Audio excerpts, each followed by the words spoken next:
Dominique Touzeau, je suis responsable qualité pour Sarali France, Sarali Coffee & France. Donc je suis expert café également.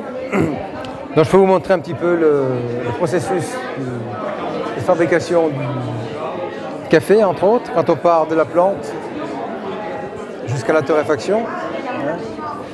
Vous avez ici des caféiers, en sachant que le fruit, le caféier, c'est une cerise. Vous voyez ?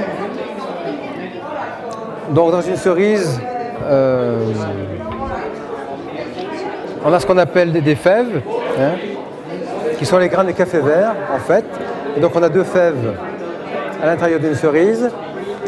Et donc dans le pays producteur, il faut séparer les fèves de la cerise.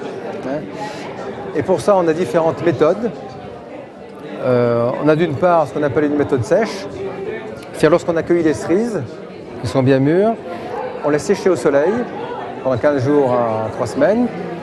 Et on obtient des cerises sèches, comme ceci. Ensuite, elles sont décortiquées.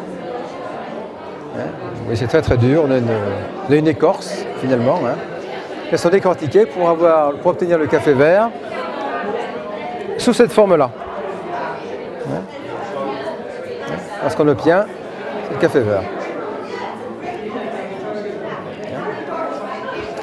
Et puis on a une deuxième méthode, c'est ce qu'on appelle la méthode humide. Et là, lorsqu'on accueille les cerises, on a d'abord une étape d'épulpage, où on enlève la majeure partie de la pulpe. Ensuite, on a un stade de fermentation contrôlée, où on place les cerises dans des bacs de décantation, dans l'eau. Et l'intérêt de la méthode à ce niveau-là, c'est qu'on élimine les fèves qui peuvent être malsaines, par différence de densité. Ensuite, on a une période de lavage et de séchage des fèves. Et on obtient des fèves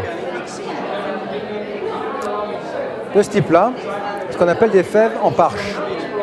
Vous voyez qu'on a une pellicule autour du grain de café vert qu'on appelle la parche. Donc ensuite, elles sont décortiquées de façon à avoir le café vert sous cette forme-là. Donc de par la méthode de traitement dans le pays producteur, on a différents types de café. Les cafés traités par la méthode humide sont les cafés lavés, et les cafés traités par la méthode sèche sont les cafés dits non lavés. Donc là, on obtient le café vert, je dirais marchand, et on l'achète sous cette forme-là. Donc ensuite, il faut le torréfier, bien sûr, pour avoir un petit peu toute la partie aromatique, pour avoir le vrai café que l'on connaît. Donc pour torréfier donc, le café vert, on utilise dans les torréfacteurs, on envoie le café vert dans un courant d'air chaud. C'est de l'air qui a 400 degrés en général. Et là, on a deux paramètres importants, c'est la température et le temps de torréfaction.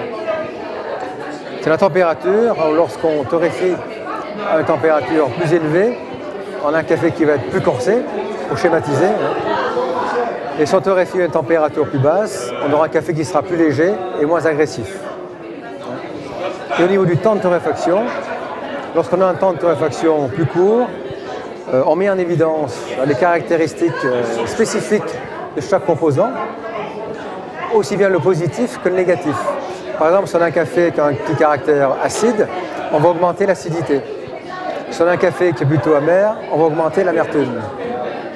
Et inversement, lorsqu'on allonge le temps de torréfaction, on va avoir un café plus équilibré, plus torréfié à cœur, mais par contre qui va perdre un petit peu de son côté aromatique. Donc, je dirais qu'il faut faire un choix, et c'est toujours un compromis en fonction du goût que l'on souhaite et qui correspond aux besoins des consommateurs. Vous voyez, par rapport à tout ce qu'on a vu jusqu'à maintenant, lorsqu'on prend en compte tous ces paramètres, aussi bien au niveau de la matière première qu'au niveau de la torréfaction, qu'on arrive à une infinité de possibilités au niveau du goût. Café moulu, la mouture a une influence aussi considérable sur le goût du café par rapport à l'extraction. Par exemple, en cafetière électrique, on a une mouture spécifique, et si on a une mouture qui est trop grosse, l'eau passe trop vite, et on a un café qui n'est pas suffisamment corsé, ou n'a pas suffisamment d'extraction. Et inversement, si la mouture est trop fine, on a un café qui est trop concentré et à la limite on peut avoir des phénomènes de blocage. Hein. Donc il faut que la mouture soit parfaitement adaptée, je dirais, à la façon de le préparer. Par exemple, pour une machine expresso, c'est l'inverse. Une machine expresso, on fait une tasse dans un temps très court, c'est de 25 à 30 secondes. Ça veut dire que pour faire cette tasse, il faut extraire le maximum d'arômes dans le minimum de temps. Donc pour cette raison, on utilise une mouture fine aussi qui doit être adaptée spécifiquement au type de machine expresso.